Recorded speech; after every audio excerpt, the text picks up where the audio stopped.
যিজন মানুহৰ স্বত্ব ছায়াত থাকি আপোনালোকক আমাৰ মাজলৈ আমন্ত্ৰণ কৰিছিলোঁ। আপোনালোকে বিশ্বাস নকৰিব, যিদিনাখন মই নুমলী ঘৰলৈ গৈছিলোঁ সেইদিনাখন তেখেতৰ এক্সিডেণ্ট হৈছিলে। মই একমাত্ৰ ভগৱানক কৈছিলোঁ যে প্ৰভু, মই তোমাৰ নামত আহিছোঁ, মোৰ মানুহজনক কিন্তু তুমি ৰাখিব লাগিব।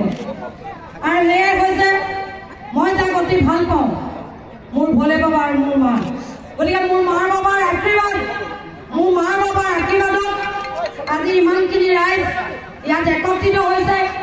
তাৰোপৰি যিজন মানুহে প্ৰতিটো মুহূৰ্ততে আপোনালোকে বিশ্বাস নকৰিব, তেখেতে মোক 1 লাখ টকা লোন লৈ দিছিলে এই অনুষ্ঠানটোৰ কাৰণে। পইচা মোৰ ওচৰত নাছিলে, ক'ব কিন্তু নালাগে। এই সুযোগ পাইছোঁ, এই সুযোগত মই তেখেতক কৈছোঁ যে তেখেতে মোক এটা লোন লৈ দিছিলে এই অনুষ্ঠান ভাগি কৰিবলৈ। গতিকে চিৰকৃতজ্ঞ মোৰ মানুহজনৰ ওচৰত, যিজন মানুহৰ স্বত্ব ছায়াত থাকি আজি তাৰিখত 10,101 মহিলা এই ফিল্ডখনত মজুত আছে।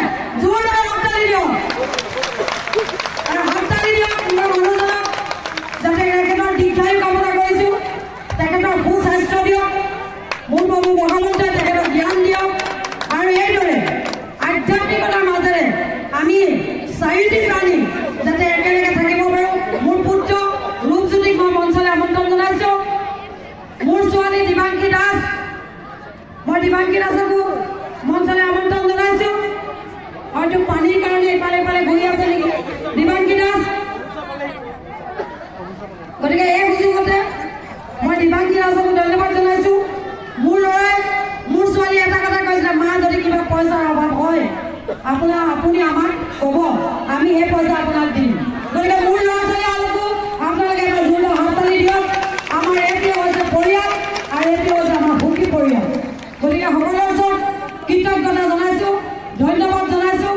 আপোনালোকে এই পিয়লিফিকন ষ্টেডিয়ামলৈ আহি আমাক এই আশীৰ্বাদ প্ৰদান কৰাৰ কাৰণে সকলোৰে ওচৰত চিৰকৃতজ্ঞ, চিৰনমস্য, ধন্যবাদ। আৰু এই সুযোগতে মোৰ মানুহজনক মই এখনি তেখেতৰ মানুহজনক তেখেতে পিন্ধাব লাগিব। ধন্যবাদ ধন্যবাদ। কাম কৰি যাবলৈ সদায় ভাৱ প্ৰেৰণা দিব।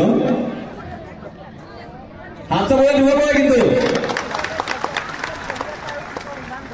আমাৰ প্ৰভু ঈশ্বৰ পালেহি।